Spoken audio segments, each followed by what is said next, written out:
സ്ത്രീ പുരുഷ സങ്കലനം, സ്ത്രീകളും പുരുഷന്മാരും ഒന്നായി ഒരുമിച്ച് കൂടി ഇടകലർന്നുള്ള ഏത് പദ്ധതി കൊണ്ടുവന്നാലും അത് ഇവിടുത്തെ ദീൻ പൊളിക്കാനുള്ള പദ്ധതിയാണ് എന്ന് നമ്മൾ മനസ്സിലാക്കണം, വളരെയധികം ചിന്തിക്കണം.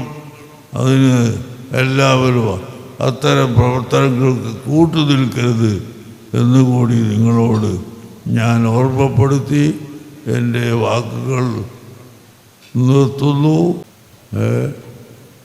ഇന്ന് തന്നെ നമ്മൾക്കെതിരായി പത്രത്തിൽ ധാരാളം വരുന്നു. എന്താ ഈ മുസ്ലിയാക്കന്മാർ യാഥാസ്ഥികന്മാരാണ്, അവർക്ക് ലോകം തിരിയാത്തവരാണ് എന്നൊക്കെ പറഞ്ഞുകൊണ്ട് നമ്മളെ പരിഹസിച്ചുകൊണ്ടിരിക്കുന്നു.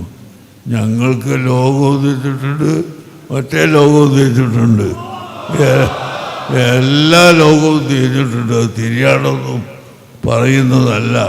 പക്ഷേ ഈ കൗമ് അധപ്പതനത്തിലേക്ക് പോകുമ്പോൾ അതിൽ നിന്നും രക്ഷിക്കുന്ന കർത്തവ്യ ആലിമീങ്ങൾക്ക് ഉണ്ട്.